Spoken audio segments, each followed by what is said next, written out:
జ్యోత్స్నని kidnap చేసిన మాలినికి దిమ్మ తిరిగే షాక్ ఇచ్చిన సుమిత్ర. అదేంటి, అసలు మాలినికి జ్యోత్స్నని కిడ్నాప్ చేయాల్సిన అవసరం ఏంటి? సుమిత్ర ఏం చేసింది? ఇవన్నీ మీరు తెలుసుకోవాలి అనుకుంటే గనక మన ఛానల్ని అయితే సబ్స్క్రైబ్ చేసుకుని వీడియోనైతే పూర్తిగా చూసి లైక్ చేయండి. ఎపిసోడ్లోకి వెళ్ళిపోతే, ఇంకా సూరజ్ అలాగే జ్యోత్స్న ఇద్దరు కూడా ఆఫీస్కి వెళ్తూ ఉంటారు. బైక్ మీద వెళ్తూ ఉండగానే స్కూటీ మీద సూరజ్కి జ్యోత్స్నకి మామూలుగానే పడదు. అది మీ అందరికీ కూడా తెలిసిందే. ఇంకా ఇద్దరు కూడా చాలా గొడవ పడుతూ కొట్టుకుంటూ వెళ్తూ ఉంటారు ఆఫీస్కి. అలా వెళ్తూ ఉండగా, ఏ సూరజ్, నాకు కూల్ డ్రింక్ తాగాలనిపిస్తుంది, వెళ్ళి తీసుకురా అని చెప్పి అంటే, నేను నీకేమన్నా పని మనిషినా ఏంటి, వెళ్ళి తెచ్చుకో, అలా రోడ్ క్రాస్ చేసి వెళ్ళి తెచ్చుకో అని చెప్పి జ్యోత్స్నకి చెప్తాడు సూరజ్. అయితే ఏంట్రా నన్ను తెచ్చుకోమంటావు, నిన్ను తీసుకుని రమ్మంటే అని చెప్పి జ్యోత్స్న అంటుంటే, హలో మేడం, నేను మీకు డ్రైవర్ని కాదు, పని మనిషిని కూడా కాదు, ఏదో హెల్ప్ చేస్తున్నానంతే, ఎలాగో వెహికల్ లేదు కదా, మీ తాతగారు మీ పాకెట్ మనీని, వెహికల్ని, అలాగే అన్నిటినీ కూడా మీకు కట్ చేసేసారు కదా, అందుకే నేను జస్ట్ హెల్పింగ్ నేచర్తో నీకు హెల్ప్ చేస్తున్నాను అంతే, నేనేమి నీకు పని మనిషిని కాదు, డ్రింకులు తీసుకురావడానికి, కొబ్బరి బొండాలు తీసుకుని వచ్చి నీకు సేవలు చేయడానికి అని చెప్పి సూరజ్ అయితే మాట్లాడుతూ ఉంటాడు. చచ్చా, గొంతు ఎండిపోతుంది, వాటర్ తాగితే దప్పిక తీరేలాగా లేదు, కూల్ డ్రింక్ తాగాల్సిందే అని చెప్పేసి ఇంకా తిట్టుకుంటూ రోడ్డు క్రాస్ చేసి అవతల వైపుకైతే వెళ్తుంది జ్యోత్స్న. వెళ్ళి అక్కడ డ్రింక్ తీసుకుంటుంది. చూస్తూనే ఉంటాడు సూరజ్ డ్రింక్ తీసుకోవడం. ఒక్కసారిగా సూరజ్ అలా తల తిప్పి మళ్ళీ ఇటువైపు చూసేసరికి జ్యోత్స్న అయితే మాయమైపోతుంది. ఏంటి ఈ తల తిక్కలది ఎక్కడికి వెళ్ళింది పొగరబోతూ అని చెప్పి అనుకుంటూనే, సర్లే వస్తుందిలే, చిన్నపిల్ల ఏంటి అని చెప్పి సూరజ్ అయితే అక్కడే నిలబడి ఉంటాడు. 10 నిమిషాలు అవుతుంది, జ్యోత్స్న మాయమైపోతుంది, కానీ అక్కడైతే కనబడదు. దాంతో ఒక్కసారిగా సూరజ్కైతే ఇంకా టెన్షన్ మొదలవుతుంది. ఏంటి జ్యోత్స్న ఎక్కడికి వెళ్ళింది, అమ్మో ఇప్పుడు జ్యోత్స్నకి ఏమైనా అయిందంటే నా తాట తీసేస్తాడు శివనారాయణ, అసలే ఒక్కగానొక్క మనమరాలు, ఈ యావదాస్కి కూడా ఏకైక వారసురాలు అని చెప్పేసి సూరజ్ అనుకొని బైక్ అక్కడ పార్క్ చేసి ఆ రోడ్డు అవతలకి వెళ్ళి వెతుకుతూ ఉంటాడు. ఎక్కడ చూసినప్పటికీ కూడా జ్యోత్స్న కనబడదు. ఆ షాప్ అతన్ని అడుగుతాడు. అడిగితే, అవునండి ఆ మేడం ఇక్కడే వెనక్కి వెళ్ళడం చూశాను నేను అని చెప్పి అనేసరికి, వెనక్కి వెళ్ళడం ఏంటి, ముందు నేను అక్కడ స్కూటీ పార్క్ చేసుకుని ఉంటే తను వెనక్కి వెళ్ళడం ఏంటి అని చెప్పి అనుకుంటూనే వెనక్కి అయితే వెళ్తాడు.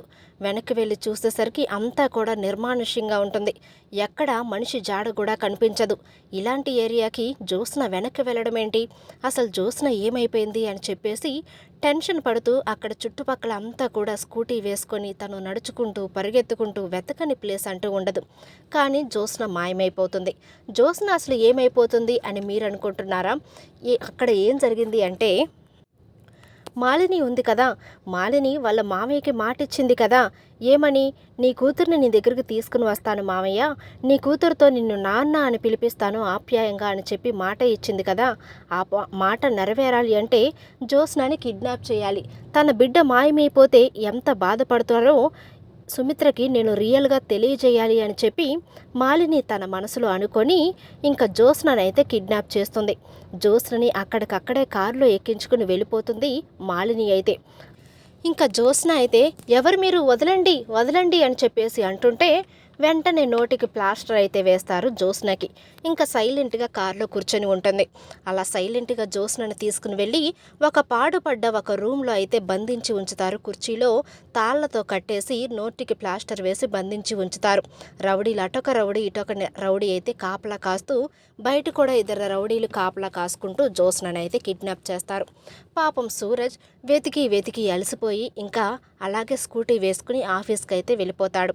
వెళ్ళగానే కార్తీక్ అడుగుతూ ఉంటాడు, సూరజ్ ఏంటి ఒక్కడివే వచ్చావు, నిన్ను వచ్చేటప్పుడు జ్యోత్స్నని ఎక్కించుకుని రమ్మని చెప్పాను కదా, ఒక్కడివే వచ్చావేంటి, రానని చెప్పిందా జ్యోత్స్న, రాను అనడానికి ఆప్షన్ లేదు, ఎందుకంటే తాత ముందే చెప్పాడు అందరికంటే ముందు ఆఫీస్లో నువ్వే ఉండాలి అని, మళ్ళీ రానని చెప్పడం ఏంటి, ఏది నేను ఫోన్ చేస్తాను ఉండు అని చెప్పి అనేసరికి అప్పటికే సూరజ్కి ముఖమంతా కూడా చెమటలు పట్టేసి చాలా కంగారు పడుతూ ఉంటాడు.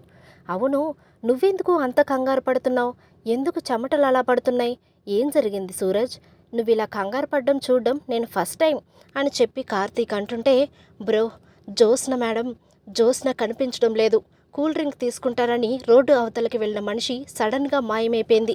ఏం జరిగిందో ఏంటో కూడా నాకు అర్థం కావటం లేదు. ఆ చుట్టుపక్కల అంతా కూడా వెతికాను. నాకు ఎంత వెతికినప్పటికీ ఆవిడ జాడ కూడా నాకు కనిపించలేదు అని చెప్పేసరికి ఇంకా కార్తీక్ ఒక్కసారిగా షాక్ అయిపోతాడు. ఏం మాట్లాడుతున్నావు బ్రో? జ్యోత్స్న కనిపించకపోవడం ఏంటి? మీ ఇద్దరు రమ్మని చెప్పాను కదా నేను. అసలు ఏం జరిగింది అని చెప్పి అంటుంటే, మేమిద్దరమే వస్తున్నాం బ్రో. మాట్లాడుకుంటూ వస్తుంటే నాకు దాహంగా ఉంది, కూల్ డ్రింక్ తీసుకురమ్మని చెప్పింది. ఎప్పుడూ మేము ఎలుక పిల్లిలాగా కొట్టుకుంటూనే ఉంటాం కదా, నేను వెళ్ళను, నువ్వే తెచ్చుకోమని చెప్పాను. సరే అని చెప్పి నన్ను తిట్టుకుంటూ రోడ్డు అవతలకి వెళ్ళి డ్రింక్ తీసుకుంటుంది. నేను ఇలా తల తిప్పి మళ్ళీ జ్యోత్స్న వైపు చూసేసరికి జ్యోత్స్న ఒక్కసారిగా మాయమైపోయింది. నాకు చాలా కంగారు పుట్టింది. అదంతా కూడా వెతికాను, షాప్ అతన్ని కూడా అడిగాను, కానీ ఎటువంటి ప్రయోజనం లేకుండా పోయింది అని చెప్పి ఇంకా కార్తీక్కి చెప్తాడు సూరజ్ అయితే. దాంతో కార్తీక్ చాలా కంగారు పడిపోతూ ఉంటాడు. జ్యోత్స్న కనిపించకపోవడం ఏంటి, ఇప్పుడు ఈ మాట తాతకు తెలిసిందంటే మామూలుగా ఉండదు అని చెప్పేసి అనుకుంటూ ఉండగానే శివన్నారాయణ అక్కడికి వస్తాడు. ఏంటి సూరజ్, ముఖమంతా అలా చెమటలు పట్టేసినాయి? సరే వెళ్ళి ఏసీ కింద కూర్చో. అవును, జ్యోత్స్న ఏది? ఇంతవరకు రాలేదు. నీతో పాటు రమ్మని చెప్పాడంట కదా కార్తీక్, నువ్వు తీసుకుని రాలేదా? లేదంటే జ్యోత్స్న రానని చెప్పిందా అని చెప్పి అనేసరికి సూరజ్ అయితే ఏమీ మాట్లాడకుండా సైలెంట్గా ఉండిపోతాడు. ఇంకా కార్తీక్ అయితే, తాత అది జ్యోత్స్న అని చెప్పేసి అంటూ ఉంటే, ఏంట్రా జ్యోత్స్న చెప్పు ఏం జరిగిందో అని చెప్పి అనేసరికి, జ్యోత్స్న కనిపించడం లేదు తాత, జ్యోత్స్న కిడ్నాప్ అయింది అని చెప్పేసరికి ఒక్కసారిగా గుండె ఆగినంత పనవుతుంది శివన్నారాయణకి. ఏంటి, జ్యోత్స్న కిడ్నాప్ అయిందా? జ్యోత్స్న కిడ్నాప్ అవడం ఏంటి అని చెప్పి శివన్నారాయణ అడిగితే ఇంకా జరిగిన స్టోరీ మొత్తం కూడా శివన్నారాయణకి చెప్తాడు కార్తీక్ అయితే. అవును సార్, నేనే ఇలా చేశాను, తీసుకుని వస్తూ ఉండగా ఇలా జరిగింది అని చెప్పేసరికి సూరజ్ చంప పగలగొడతాడు శివన్నారాయణ. ఒక్క ఆడపిల్లని సరిగ్గా ఆఫీస్కు తీసుకురావడం నీకు తెలీదా? ఎలా జాగ్రత్తగా చూసుకోవాలో నీకు తెలియదా? ఆ మాలిని కనిపించిన దగ్గర నుంచి నాకు చాలా టెన్షన్గా ఉంది. అప్పటికి నేను జ్యోత్స్నకి చెప్పాను, జ్యోత్స్న నువ్వు మాత్రం జాగ్రత్తగా ఉండు అని. మళ్ళీ జ్యోత్స్న కిడ్నాప్ అవడం ఏంటి? ఇప్పుడు సుమిత్రకి ఏం సమాధానం చెప్దాం? సుమిత్ర పంచ ప్రాణాలు పెట్టుకుంది కూతురి మీద. కూతురు కిడ్నాప్ అయిందని తెలిస్తే సుమిత్రని ఇంకా ఆపలేం మనం. సుమిత్ర ఏడుపు చూడలేం. సుమిత్రకి ఆరోగ్యానికి ఏమవుతుందో అనే టెన్షన్తో మనం బ్రతకాలి అని చెప్పి శివన్నారాయణ సూరజ్కైతే బాగా వార్నింగ్ ఇస్తాడు. ఇదంతా అయిపోయిన తర్వాత ఇంకా ఇంటికైతే కాల్ వెళ్తుంది. సుమిత్ర వాళ్ళ ఇంటికి ల్యాండ్లైన్ మోగుతూ ఉంటుంది. దశరథ ఇంట్లో లేడు కదా. పారిజాతం అయితే ఇంకా ఇంట్లో పడుకుంటుంది. ఆ ఫోన్ ఎవరూ లిఫ్ట్ చేయరు. మూడోసారి చేసేసరికి అబ్బాబ్బా ఎవరు ఇన్నిసార్లు ఫోన్ చేస్తున్నారు అని చెప్పి ఫోన్ లిఫ్ట్ చేసేసరికి ఆ ఫోన్లో అయితే మాలిని మాట్లాడుతుంది. సుమిత్ర, నేను మాలినిని మాట్లాడుతున్నాను. ఏంటి ల్యాండ్లైన్కి ఫోన్ చేసిందేంటి అనుకుంటున్నావా? నీకు ఒక దురదృష్టవా ఏమనాలి, దాన్ని ఏమనాలో కూడా నాకు అర్థం కావటం లేదు సుమిత్ర. నీకు ఒక బ్యాడ్ న్యూస్ చెప్పడానికి నేను ఫోన్ చేశాను. ఏంటి, నాకు బ్యాడ్ న్యూసా? ఏంటి అది? అవునులే, నాకు బ్యాడ్ న్యూస్ అంటే మీకు గుడ్ న్యూసే కదా అని చెప్పి సుమిత్ర మాట్లాడుతుంది. అయ్యో సుమిత్ర, ముందు నేను చెప్పేది విను. నీ కూతురు ఇప్పుడు నా దగ్గర ఉంది. నీ కూతుర్ని నేను కిడ్నాప్ చేశాను. నీ కూతుర్ని కిడ్నాప్ చేశాను అని చెప్పి మాలిని చెప్పేసరికి సుమిత్ర అయితే నమ్మదు. ఏంటి మాలిని, నన్ను బెదిరిస్తున్నావా? నా కూతురు సూరజ్ని వెంట పెట్టుకొని ఆఫీస్కి వెళ్ళింది. నా కూతురు కిడ్నాప్ అవ్వడం ఏంటి? పిచ్చి పిచ్చి మాటలు మాట్లాడకుండా ఫోన్ పెట్టేసాయి అని చెప్పేసి ఫోన్ పెట్టేస్తుంది. ఈలోపే శివన్నారాయణ, కార్తీక్ అలాగే సూరజ్ ముగ్గురు కూడా కంగారు పడుతూ ఇంటికి వస్తారు. ఏంటి మావయ్య గారు అంత కంగారు పడుతున్నారు అని చెప్పి అడిగేసరికి, అమ్మా సుమిత్ర, నువ్వేమీ బాధపడకు. జ్యోత్స్న కిడ్నాప్ అయింది. ఎలాగైనా సరే నేను జ్యోత్స్నని తీసుకుని వస్తాను, ఎవరు కిడ్నాప్ చేశారో తెలుసుకుని అని చెప్పి శివన్నారాయణ అడిగేసరికి ఇంకా ఒక్కసారిగా తన గుండె పట్టుకుంటుంది సుమిత్ర అయితే. ఏంటి మావయ్య గారు, నా కూతురు కిడ్నాప్ అయిందా? అయ్యో దేవుడా, ప్రతిసారి దానికే కష్టాలు. ఇప్పుడు నా కూతుర్ని వాళ్ళు ఏం చేస్తారో ఏంటో. అవును మావయ్య గారు, నాకిప్పుడే మాలిని ఫోన్ చేసింది, నీ కూతుర్ని కిడ్నాప్ చేశాను అని. నువ్వు ఖచ్చితంగా రావాలి అని చెప్పేసి నాకు వార్నింగ్ ఇచ్చి మరీ ఫోన్ పెట్టేసింది. నేను నిజం కాదేమోలో అనుకొని పిచ్చి పిచ్చి మాటలు మాట్లాడొద్దు, నా కూతురు ఆఫీస్కి వెళ్ళింది అని చెప్పి నేను ఫోన్ పెట్టేశాను అని చెప్పడంతో ఒక్కసారిగా శివన్నారాయణ, కార్తీక్ అయితే షాక్ అయిపోతారు. ఏంటి, మాలిని జ్యోత్స్నని కిడ్నాప్ చేసిందా? నేను చెప్పాను కదమ్మా గుడి దగ్గరే, జ్యోత్స్న నువ్వు మాత్రం జాగ్రత్తగా ఉండు అని. నేను అనుకున్నట్టే చేసింది మాలిని, నాకు తెలుసు మాలిని కన్ను మన మీద పడిందంటే మన కుటుంబం సంతోషంగా ఉండదు అని, మన కుటుంబాన్ని సంతోషంగా ఉండనివ్వదు అని. ఇప్పుడు జ్యోత్స్నని కిడ్నాప్ చేసింది. అసలు ఎక్కడ ఉందో ఏంటో, జ్యోత్స్నని ఏం చేస్తుందో నాకేం అర్థం కావటం లేదమ్మా అని చెప్పేసరికి, నేను వెళ్తాను మామయ్య గారు, నేను వెళ్ళి నా కూతుర్ని కాపాడుకుంటాను, నేను వెళ్ళి నా కూతుర్ని క్షేమంగా తెచ్చుకుంటాను అని చెప్పి సుమిత్ర అయితే బయలుదేరుతూ ఉంటుంది. అమ్మా సుమిత్ర, ఎక్కడ ఉందని వెళ్తావు నువ్వెక్కడికి వెళ్తున్నావు? ఆగమ్మా, మేమొస్తాము అని చెప్పి అంటున్నప్పటికీ కూడా, లేదు మామయ్య గారు, ఆ మాలిని నన్ను మాత్రమే రమ్మంది, అందుకే నేను వెళ్తున్నాను. లేదంటే నా కూతురికి ఏమైనా అపాయం తలపెడుతుందేమో, ఒక్కగానొక్క కూతురు, నేను దాన్ని చూడకుండా ఉండలేను అని చెప్పేసి సుమిత్ర అయితే ఏడుస్తూ ఉంటుంది. నేను కూడా వస్తున్నాను ఉండమ్మా అని చెప్పి, సూరజ్ నువ్వు ఇంటి దగ్గర ఉండు అని చెప్పి కార్తీక్, శివనారాయణ అలాగే సుమిత్ర ముగ్గురు కూడా కలిసి ఇంకా బయలుదేరుతూ ఉంటారు. అమ్మ సుమిత్ర, ఇప్పుడు జ్యోత్స్న ఎక్కడ ఉందని వెళ్తాం మనం చెప్పు అని చెప్పి అంటుంటే, మావయ్య గారు, కార్తీక్ వాళ్ళ ఫ్రెండు లొకేషన్స్ చూస్తాడు కదా, ఆ ఫోను లొకేషన్ ఎక్కడుందో చూడమనండి. జ్యోత్స్న ఫోన్ ఎక్కడుందో తెలిస్తే జ్యోత్స్న ఎక్కడుందో మనకు తెలుస్తుంది అని చెప్పేసి సుమిత్ర చెప్పేసరికి, అవునరా, ఈ కంగారులో నేను ఆ మాటే మర్చిపోయాను, ఫోన్ చేయరా నీ ఫ్రెండ్కి, జ్యోత్స్న నెంబర్ పెట్టరా, అసలు ఏం జరిగిందో ఏంటో ఏం అర్థం కావటం లేదు అని చెప్పి శివనారాయణ అంటూ ఉండగానే, ఇంకా కార్తీక్ అయితే తన ఫ్రెండ్కి ఆ నెంబర్ లొకేషన్ ఎక్కడ చూపిస్తుందో చెప్పమని చెప్పి ఫోన్ నెంబర్ అయితే ఫార్వర్డ్ చేస్తాడు తన ఫ్రెండ్కి. అలా ఫార్వర్డ్ చేసి 10 నిమిషాలకి లొకేషన్ అయితే వచ్చేస్తుంది. అది ఎక్కడో ఊరు చివర ఒక పాడుబడిన బిల్డింగ్ అనమాట. ఇంకా ఆ లొకేషన్కి వీళ్ళు వెళ్తూ ఉంటారే కానీ కార్తీక్ తోలుతూనే ఉంటాడు కానీ కారు, సుమిత్ర మాత్రం ఏడుస్తూనే ఉంది.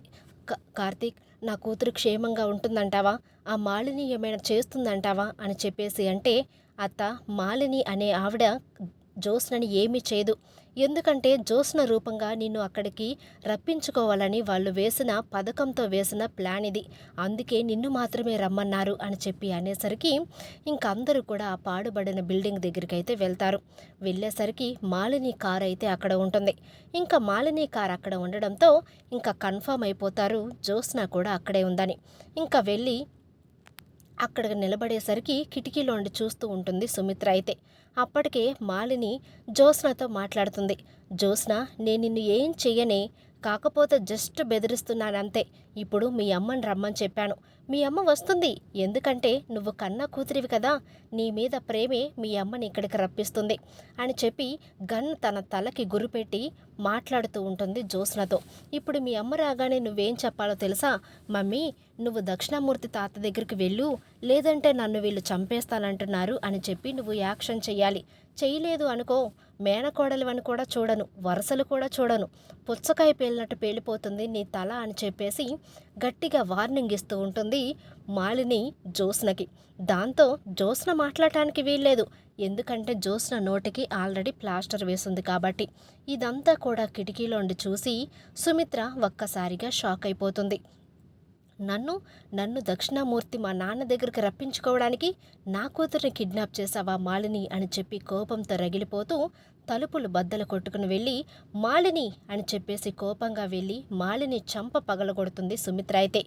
ఏంటి వదినా, ఏంటి, నువ్వు కొట్టినా పర్లేదు, నేను పడతాను, ఎందుకంటే నువ్వు నా వదినవి అని చెప్పేసి మాలిని అంటుంటే, ఛీ, నీకు అసలు సిగ్గుగా లేదు, నా కూతుర్ని కిడ్నాప్ చేస్తావా, చేసింది కాక మళ్ళీ ఫోన్ చేసి నన్ను మాత్రమే రమ్మంటావా అని చెప్పి అంటుంటే, అవును వదిన, నిన్ను మాత్రమే రమ్మన్నాను, కానీ నేను చెప్పిన పని నువ్వు చేయలేదు కదా, వెనక బాబాయిని తీసుకుని వచ్చావు, కార్తీక్ని కూడా తీసుకుని వచ్చావు, నేను నిన్ను మాత్రమే రమ్మంటే నువ్వు ఇంతమందిని వేసుకుని వచ్చావు అని చెప్పేసి మాలిని అంటుంటే, ఇదంతా అనవసరం, నేను ఎవరితో వచ్చానో ఎంతమందిని తీసుకుని వచ్చానో అనవసరం, నువ్వు నా కూతుర్ని ఎందుకు కిడ్నాప్ చేసావు, అసలు నా కూతురుతో నీకు సంబంధం ఏంటి, నా కూతుర్ని కిడ్నాప్ చేయాల్సిన అవసరం ఏంటి అని చెప్పి సుమిత్ర అయితే అడుగుతూ ఉంటుంది. కిడ్నాప్ చేయాల్సిన అవసరమా, నీ కన్న కూతురు ఒక్క నిమిషం కనబడపోతే నువ్వు అలా తల్లడిల్లిపోతున్నావే, మరి నీ కన్న తండ్రి నీ చూపు కోసం, నీ పలకరింపు కోసం ఎంత ఎదురు చూస్తున్నాడో తెలుసా, మీ నాన్న కూడా నిన్ను అలాగే కన్నాడు కదా సుమిత్ర అని చెప్పేసి అంటుంటే, మాలిని, నువ్వు ఎక్కువగా మాట్లాడొద్దు. నాకు మా నాన్నతో కలిసి ఉండడం ఇష్టం లేదు. మా నాన్న నా భర్తను చంపాలనుకున్నాడు. నా దగ్గరికి వచ్చిన మా అమ్మని చంపేశాడు. అలాంటి నీచుడితో నేను ఎలా మాట్లాడాలి? అలాంటి నీచుడిని నేను ఎలా నాన్న అని పిలవాలి? నా నోటితో నాన్న అని పిలిచి నా నోటిని నేను కళంకం చేసుకోలేను అని చెప్పి సుమిత్ర అయితే మాట్లాడుతూ ఉంటుంది. అప్పుడే ఇంకా మాలిని అయితే, సుమిత్ర, నిన్ను ఇక్కడి వరకు రప్పించిన దాన్ని మీ నాన్న దగ్గరికి నేను తీసుకువెళ్ళలేననుకుంటున్నావా? ఖచ్చితంగా తీసుకుని వెళ్తాను. ఇప్పుడు నువ్వు నాతో పాటు మీ నాన్న దగ్గరికి రాకపోతే, మీ నాన్నని ప్రేమగా పలకరించకపోతే ఇక్కడికిక్కడే నేను జ్యోత్స్నను పేల్చి చంపేస్తాను అని చెప్పి బెదిరిస్తూ ఉంటుంది మాలిని అయితే. దాంతో ఒక్కసారిగా కార్తీక్, శివనారాయణ, సుమిత్ర అయితే షాక్ అయిపోతూ ఉంటారు. వద్దు వద్దు, నా కూతుర్ని ఏం చెయ్యొద్దు, నా కూతుర్ని చంపొద్దు, నాకున్నది ఒక్కగానొక్క కూతురు, మా ఆస్తికి ఏకైక వారసురాలు, జ్యోత్స్నని ఏం చెయ్యొద్దు అని చెప్పేసి సుమిత్ర అయితే బాధపడుతూ ఉంటుంది. అప్పటికే తెలివిగల కార్తీక్ ఉన్నాడు కదా అక్కడ. కార్తీక్ అప్పటికే పోలీసులకు ఫోన్ చేసి ఇక్కడికి పలానా ప్లేస్కి రమ్మని చెప్పి అంటూ ఉంటాడు. ఇంకా మాలిని అయితే, సుమిత్ర, నీకు టైం లేదు, నువ్వు మీ నాన్న దగ్గరికి వస్తావా, లేదంటే పుచ్చకాయ పేల్చినట్టు నీ కూతురి తలను పేల్చేయమంటావా అని చెప్పేసి బెదిరిస్తూ ఉంటుంది మాలిని అయితే. అలా బెదిరిస్తూ ఉండగానే పోలీసులు అయితే ఎంట్రీ ఇస్తారు. పోలీసులు ఎంట్రీ ఇచ్చేసరికి ఒక్కసారిగా షాక్ అయిపోతుంది మాలిని. ఏంటి ఏంటి సుమిత్ర, నేను నిన్ను రమ్మంటే నీ మామగారిని ఆ కార్తీక్ని వేసుకొచ్చింది కాక పోలీసులకు కూడా ఇన్ఫామ్ చేసి వచ్చావా? వాహ్ వాహ్, ఏం తెలివితేటలు సుమిత్ర నీవి అని చెప్పి మాలిని మాట్లాడుతుంది. అదేంటి, నేనేం పోలీసులకు ఇన్ఫామ్ చేయలేదే, పోలీసులు రావడం ఏంటి అని చెప్పి సుమిత్ర అనుకొని కార్తీక్ వైపు చూసేసరికి కార్తీక్ అయితే కళ్ళతో సైగ చేస్తాడు, నేనే పోలీసులు పిలిపించాను అని చెప్పి. ఇంకా పోలీసులు వచ్చి మాలినిని అరెస్ట్ చేస్తూ ఉంటే, ఏయ్ వదలండి, నేనెవరో తెలుసా, నేను దక్షిణామూర్తి కోడల్ని, నన్ను అరెస్ట్ చేయడానికి మీకెంత ధైర్యం అని చెప్పేసి అంటూ ఉంటే, మిమ్మల్ని అరెస్ట్ చేయడానికి మాకు ధైర్యం అక్కర్లేదండి, చేతులుంటే చాలు, ముందు శివనారాయణ గారి మనవరాల్ని వదిలిపెట్టండి, లేదంటే ఇప్పుడే మిమ్మల్ని అరెస్ట్ చేస్తాము అని చెప్పి పోలీసులు చెప్పేసరికి ఇంకా మాలిని భయపడిపోయి వెంటనే జ్యోత్స్న నోటికి ఉన్న ప్లాస్టర్ తీసేసి ఆ కట్టులన్నీ కూడా ఓడదీసేస్తుంది. దాంతో ఇంకా అమ్మా అని చెప్పేసి ఇంకా జ్యోత్స్న చాలా ప్రేమగా వాళ్ళ తల్లినైతే హగ్ చేసుకుంటుంది. ఎప్పుడైతే ఇంకా జ్యోత్స్న కట్టులు విప్పబడినాయో ఇంకా అప్పుడైతే మాలినిని అరెస్ట్ చేసుకుని పోలీసులు అయితే తీసుకుని వెళ్తూ ఉంటారు. ఇంకా మాలిని చాలా కోపంగా చూస్తూ ఉంటుంది శివనారాయణని, సుమిత్రని. బాబాయ్, నిన్ను నేను కన్న తండ్రి అనుకున్నాను, కానీ నువ్వు కనీసం కూతురు లాంటిదని కూడా చూడకుండా, ఒక ఆడపిల్లని కూడా చూడకుండా నన్ను అరెస్టు చేయించడానికి పోలీసులు పిలిపించావు. ఇక్కడే అర్థమైపోతుంది నీ పెద్దరికమేంటో. నేను పోలీస్ స్టేషన్లోనే ఉండిపోతాను అనుకోకండి, ఖచ్చితంగా బయటికి వస్తాను, మీ అంతు తేలుస్తాను అని చెప్పి మాలిని అయితే చాలా కోపంగా మాట్లాడుతూ పోలీసులతో అయితే వెళ్ళిపోతుంది. ఇంకా జ్యోత్స్నను హగ్ చేసుకుని సుమిత్ర చాలా సంతోషపడిపోతుంది. కార్తీక్ అయితే దండం పెడుతుంది.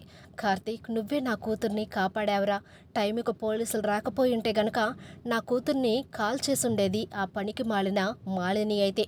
ఆ మాలినికి ప్రాణాలతో లెక్కుండదు, ప్రాణం విలువ ఆ మాలినికి తెలియదు. నా కూతుర్ని ఎక్కడ చంపేస్తుందో అని నేను భయంతో చచ్చిపోయాను. నా కూతుర్ని బ్రతికించినందుకు నీకు థ్యాంక్స్ అని చెప్పేసి చేతులెత్తి దండం పెడుతుంది కార్తీక్ అయితే. అప్పుడే ఇంకా శివనారాయణ కూడా జ్యోత్స్నను హగ్ చేసుకొని, జ్యోత్స్న, నీకు చెప్పాను కదమ్మా జాగ్రత్తగా ఉండమని, ఇక నుంచి అయినా సరే జాగ్రత్తగా ఉండు, నువ్వు బయటికి వచ్చావంటే మాతో పాటే రావాలి, ఎక్కడికి వెళ్ళినా సరే మాకు చెప్పే వెళ్ళాలి అని చెప్పి శివనారాయణ జ్యోత్స్నకైతే చెప్తాడు. ఇంకా సుమిత్ర తన కూతుర్ని తీసుకుని ఇంటికైతే వెళ్ళిపోతుంది. కార్తీక్కి చాలా రుణపడి ఉంటుంది సుమిత్ర అయితే. ఎందుకంటే అసలు జ్యోత్స్నని కాపాడింది కార్తీకే కదా. టైంకి పోలీసులకు ఫోన్ చేసి వాళ్ళని రప్పించి మాలినినైతే అరెస్టు చేయిస్తాడు కార్తీక్ అయితే. ఇంకా ముగ్గురు కూడా జ్యోత్స్నను తీసుకొని చాలా సంతోషంగా అయితే ఇంటికి వెళ్ళిపోతారు. దశరథకి విషయం తెలిసేసరికి దశరథ అయితే చాలా షాక్ అయిపోతూ ఉంటాడు. ఏంటి, నా కూతుర్ని కిడ్నాప్ చేసిందా అని చెప్పేసి అనుకుంటాడు దశరథ. కానీ కన్న కూతురు జ్యోత్స్న కాదన్న విషయం దశరథకి తెలుసు కదా, దీపే కన్న కూతురన్న విషయం తెలుసు కదా. కానీ ఆడపిల్లలంటే చాలా గౌరవం కదా. దాసు కూతురైన జ్యోత్స్నని కాపాడినందుకు దశరథ అయితే చాలా సంతోషపడతాడు. ఈ విధంగా జ్యోత్స్నని కిడ్నాప్ చేసిన మాలినికి దిమ్మ తిరిగే షాక్ అయితే ఇస్తుంది సుమిత్ర. ఇంకా కార్తీక్ పోలీసులకు ఫోన్ చేసేసరికి పోలీసులు వచ్చి మాలినిని అయితే అరెస్ట్ చేసుకుని తీసుకుని వెళ్తారు. వీడియో నచ్చినట్లయితే తప్పకుండా లైక్ చేయండి.